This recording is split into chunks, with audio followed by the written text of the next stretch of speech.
আসসালামু আলাইকুম। সুপ্রিয় দর্শক মণ্ডলী, জামাত ইসলামের আমিরে জামাত ডাক্তার শফিকুর রহমান এবং তিনি বিরোধী দলীয় নেতা। তিনি বাংলাদেশের অত্যন্ত সম্মানজনক একজন ব্যক্তি, অত্যন্ত পপুলার, জনপ্রিয় একজন ব্যক্তি, রাষ্ট্রীয়ভাবেও সম্মানিত, দেশের কোটি কোটি জনগণের কাছেও তিনি সম্মানিত। স্বভাবতই সম্মানিত ব্যক্তিদের, নামিদামি ব্যক্তিদের কথাবার্তা সাবধানে বলতে হয়। তো তিনি বিভিন্ন সময় বিভিন্ন বক্তৃতা করেন, অনেক আবেগে অনেক কথাই বলেন, অনেক উদাহরণ দেন। যারা উঁচু পর্যায়ের ব্যক্তি, নামকরা ব্যক্তি, বিখ্যাত ব্যক্তি, জনপ্রিয় ব্যক্তি, তারা অনেক ধরনেরই কথা বলতে পারেন, তবে কিছু কিছু কথা তাদের বলা উচিত না। ধরা যাক কোনো বিরোধী দলীয় নেতা, তিনি তিনি তো বিরোধী দলীয় নেতা। এখন দেশে কোনো একটা শিশুর প্রতি মানবাধিকার লঙ্ঘন হতে পারে, তার প্রতি নির্যাতন হতে পারে, তার নামটা সে বলে, তার পক্ষে কথা বলতে পারে, এটা বলা তার যৌক্তিক।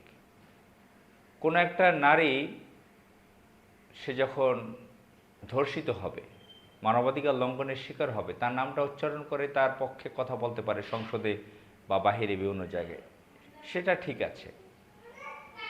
কিন্তু বিভিন্ন রাজনৈতিক কর্মী, নেতা, ছোটোখাটো পর্যায়ের উচ্ছৃঙ্খল টাইপের বিরোধী মতের রাজনৈতিক, তাদের নাম ধরে তাদের বিরুদ্ধে কথা বলা, এটা একদম শীর্ষ পর্যায়ের থেকে এটা বেমানান। জামাত ইসলামের আমিরে জামাত বর্তমান বিশ্বের সবচেয়ে, শুধু বাংলাদেশ না, বর্তমান বিশ্বের সবচেয়ে বড় ইসলামিক সংগঠন হচ্ছে জামাত ইসলাম। বর্তমান বিশ্বের সবচেয়ে বড় ইসলামিক রাজনৈতিক দল, ইসলামিক সংগঠন জামাত ইসলাম। এবং তারা ক্ষমতা এসে গিয়েছিল 2024-এর 12 ফেব্রুয়ারি। তাদেরকে ডিপ স্টেট ক্ষমতায় বসতে দেয়নি। অত্যন্ত সুসংগঠিত, শক্তিশালী একটি সংগঠন, যদিও তার কিছু সমস্যা তো আছে। তো তিনি কথা বলতে হবে হিসেব করে। এই কথাগুলো ইন্ট্রোডাকশনে আমি এজন্য বললাম, সূচনাতে এজন্য বললাম, তিনি মাঝে মাঝেই এমন এমন কথাবার্তা বলেন যেগুলো নিয়ে আলোচনা সমালোচনা হয় মারাত্মক আকারে। ধরা যাক তিনি 5 আগস্টের পরে আওয়ামী লীগকে ক্ষমা করে দেওয়ার কথা বললেন। এখন ক্ষমা করে দেওয়ার কথার উনি ব্যাখ্যা এক্সপ্লেইন আমরা জেনেছি যে ক্ষমা বলতে 5 আগস্টের পরে হয়তো ওনার আওয়ামী লীগের লক্ষ লক্ষ বাড়িঘর আছে, সেগুলোতে হামলা ভাঙচুর চালাতে পারত। তো তাদের দলীয় নেতাকর্মীদেরকে শান্ত করার জন্য তিনি নাকি এই কথাটা বলেছেন, কিন্তু এক অর্থে এক বাক্যে এই কথাটা কিন্তু ভিন্ন রূপে বুঝায়। 15.5 বছর যেভাবে জুলুম করেছে, লক্ষ লক্ষ মানুষ মেরে ফেলেছে, লুটপাট করেছে, তাদেরকে হঠাৎ করে বক্তৃতায় ক্ষমা করে দেওয়ার এরকম একটা আধ্যাত্মিক কথা বলা, যে কথার ব্যাখ্যা করতে হবে, অনেক ব্যক্তিদেরকে ব্যাখ্যা করে বুঝিয়ে দিতে হবে, এ ধরনের কথা বলা না বলাই উচিত। সরলভাবে বুঝিয়ে কথা বলা উচিত। আবার তিনি নারীদের কর্মঘণ্টার ব্যাপারে কথা বলেছেন, এটা নিয়েও মারাত্মক সমালোচনা হয়েছে। এটাও তিনি আধ্যাত্মিক টাইপের কথা বলেছেন প্রায়, এটাও ব্যাখ্যা করে বুঝিয়ে দিতে হয়েছে মানুষের, যে আমাদের পক্ষের লোকদের, নেতাদের বুঝাতে হয়েছে না কর্মকাণ্ড সম্পর্কে আমাদের আমিরে জামাত এটা বুঝিয়েছেন। আর একটা হচ্ছে আমিরে জামাত, এটা অন্য কেউ অবজেকশন দেয় না, আজ পর্যন্ত দেয়নি। আমি ব্যক্তিগতভাবে মনে করি তিনি বাংলা ভাষা সম্পূর্ণ শুদ্ধ উচ্চারণে তার কথা বলা উচিত, বাংলা ভাষায়। তার বাড়ি সিলেট, যদিও তিনি তার ভালো গুণাবলী আছে, তিনি তার বক্তৃতায় বোঝা যায় তিনি ইজম পছন্দ করেন না। তাকে একজন সাংবাদিক জিজ্ঞেস করেছিল তার বাড়ির কথা, তিনি বলেছেন আমার বাড়ি 500 এতটা, অর্থাৎ তিনি হাসিনার আমলে কোন কোন বাড়িতে তিনি থেকেছিলেন, দুনিয়ার জীবন সম্পর্কে তিনি বুঝিয়েছেন। তো সিলেটে বাড়ি, সিলেটের আঞ্চলিক ভাষায় প্রচুর শব্দ ওনারা আসে। ওনার উচিত, যেহেতু জাতীয়, তিনি যখন তখন প্রধানমন্ত্রীর চেয়ারে বসে যাবেন, রাষ্ট্র নায়ক হয়ে যাবেন এবং বিরোধী দলীয় নেতা, তার ভাষাগুলো শুদ্ধ করা উচিত। যেহেতু আমাদের জাতীয় পাঠ্যপুস্তক, ন্যাশনাল টেক্সট বুক এবং জাতীয় যত মিডিয়া, প্রিন্ট মিডিয়া, সবগুলোতে বাংলা শুদ্ধ ভাষাই লেখা হয়, কোনো আঞ্চলিক ভাষা লেখা হয় না। এটা একটা ভিন্ন ব্যাপার, এটা কেউ আমি আজ পর্যন্ত বলতে শুনিনি।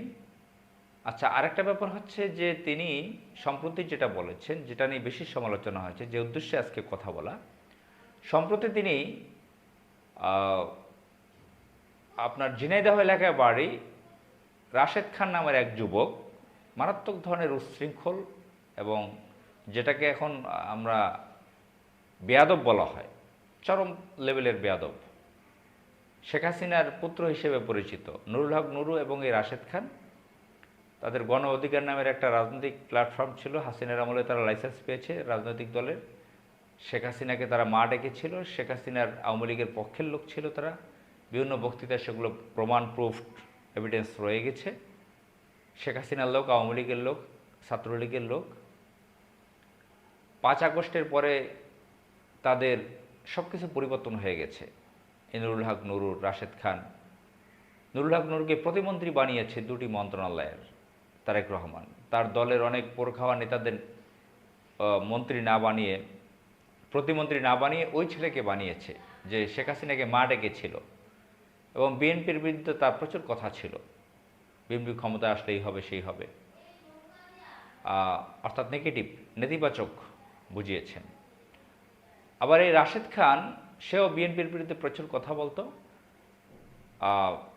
তাকে নমিনেশন দিয়েছিল, সে এই গণ অধিকার ছেড়ে বিএনপিতে জয়েন করেছে, তাকে ঝিনাইদহের একটা আসন থেকে নমিনেশন দিয়েছিল, এমপি ইলেকশন করেছিল, সে 3য় স্থান অধিকার করেছে, প্রথম সেখানে জামাত ইসলাম এমপি হয়েছে। আর সে জামাত ইসলামের বিরুদ্ধে প্রচুর কথা বলে, নিয়মিত তার কথাই হচ্ছে জামাত ইসলামকে ঘায়াল করে কথা বলা, বাজে মন্তব্য করা জামাত শিবির সম্পর্কে। মিডিয়াতে, টেলিভিশন টকশোতে তাকে খুব ডাকে এবং বিভিন্ন জায়গায় সেমিনার মঞ্চে বিভিন্ন জায়গায় বক্তৃতা করে। তো সেখানে জামাত ইসলাম সম্পর্কে মারাত্মক ধরনের বাজে বাজে কথা বলে। বিশেষ করে 12 ফেব্রুয়ারি বিএনপি সরকার আসার পরে এই 3-4 মাসে তার নিয়মিত কাজ হচ্ছে জামাত বিরোধিতা করা। এই জামাতের বিরোধিতা করতে গিয়ে কিছুদিন আগে মারাত্মক লেভেলের একটা বেয়াদবি করেছে ব্যারিস্টার শাহরিয়ার কবিরের সাথে, টেলিভিশন টক সাথে অত্যন্ত জানোয়ারের মতন আচরণ করেছিল এই ছেলেটা। তো যাই হোক, তাকে এইসব, আমরা শেখ হাসিনাকেও দেখতাম যে এই ধরনের তৈলবাজি, চাটু করে উচ্ছৃঙ্খলতার কারণে তাদেরকে প্রমোশন দিয়ে মন্ত্রী, প্রতিমন্ত্রী, উপমন্ত্রী, এমপি টেমপি নানান কিছু বানাতো, নানান সরকারি রাষ্ট্রীয় পদটদ তাদেরকে দিত। তো একে রাশেদ খানকেও তারেক রহমান রাজনৈতিক উপদেষ্টা করেছে। এর পদমর্যাদা ওয়ারেন্ট অফ প্রেসিডেন্সি অনুযায়ী একজন পূর্ণ সচিব মর্যাদার। তো এটা নিয়ে দেশে কিন্তু প্রচুর সমালোচনা। একজন কোন এক ইউনিভার্সিটির শিক্ষক বলেছে যে আল্লাহ ভালো করেছে আমার যে আমি রিটায়ার্ড করেছি, তা না হলে রাশেদ খানকে আমাকে স্যার বলতে হতো। এগুলো সামাজিক যোগাযোগ মাধ্যমে এসেছে। তো যাই হোক, এখন আমিরে জামাত ডাক্তার শফিকুর রহমান, তিনি কোনো এক বক্তৃতায়, সম্ভবত তাকে লেবার পার্টির দলের অনুষ্ঠানে তাকে চিফ গেস্ট করা হয়েছিল, প্রধান অতিথি। সেখানে তিনি বক্তৃতায় রাশেদ খানকে উদ্দেশ্য করে বলেছে 3 মাসে এই জামাত বিরোধিতা করলে এই পদ পাওয়া যায়, বিসিএস লাগে না, অনেকগুলো ধাপ পার হতে হয় না, 3 মাসে জামাত বিরোধিতা করলে, চাটুকরিতে করলে, কোট আনকোট ইত্যাদি ইত্যাদি, এটা করলে সচিব পদমর্যাদার পদ পাওয়া যায়, ইত্যাদি ইত্যাদি, কোট আনকোট।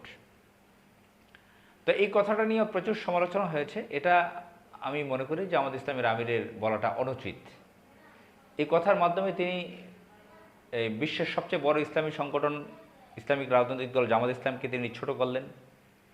জামাত ইসলামের আমিরের একটা যে পদে আছেন তিনি, এই পদ, চেয়ারকে তিনি ছোট করলেন। এটা তার বলা উচিত ছিল না।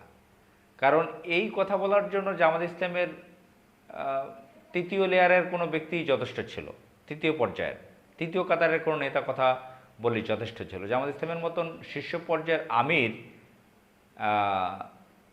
একদম মূল আমির, তিনি আমিরে জামাত, তিনি এই কথা বলবেন এবং বিরোধী দলীয় নেতা ওই ছেলেকে উদ্দেশ্য করে, একটা উচ্ছৃঙ্খল বকাটে ছেলে, তাকে উদ্দেশ্য করে এই কথা বলবে, এটা আসলে জামাত ইসলামকে তিনি ছোট করলেন। আর তিনি বিসিএস প্রসঙ্গেও তিনি ভুল ধারণা দিলেন মানুষকে। তিনি বিসিএস করা লোকদেরকে হাইলাইট করলেন, অনেক উপরে তুললেন, আমলাতন্ত্রকে তিনি প্রমোট করলেন। তাদেরকে উঁচুতে উঠিয়ে দিলেন। আর রাজনৈতিক ভাবে যে রাজনৈতিক উপদেষ্টা করা হয় রাজনৈতিক বিষয়ে, এগুলো তো বাংলাদেশের কালচারে পৃথিবীর বিভিন্ন দেশে আছে, এখানে তো বিসিএস টিসিএস লাগে না। যখন জামাত ইসলাম ক্ষমতা আসবে তখন কিভাবে বানাবে, বিসিএস থেকে বানাবে? আর জামাত চাটুকারির কথা বলেন, জামাত ইসলামের ভিতরে প্রচুর চাটুকারি আছে, প্রচুর ইজম আছে, প্রচুর সিন্ডিকেট আছে। তো সুতরাং এইসব বিষয়ে কথা বলতে হবে খুবই সাবধানে জামাত ইসলামের আমিরের। ওনার মতন জায়গা থেকে এই ছোটোখাটো বিষয়ে এইসব বিষয়ে কথা বলাটা উচিত নয় বলে আমি মনে করি। আসসালামু আলাইকুম।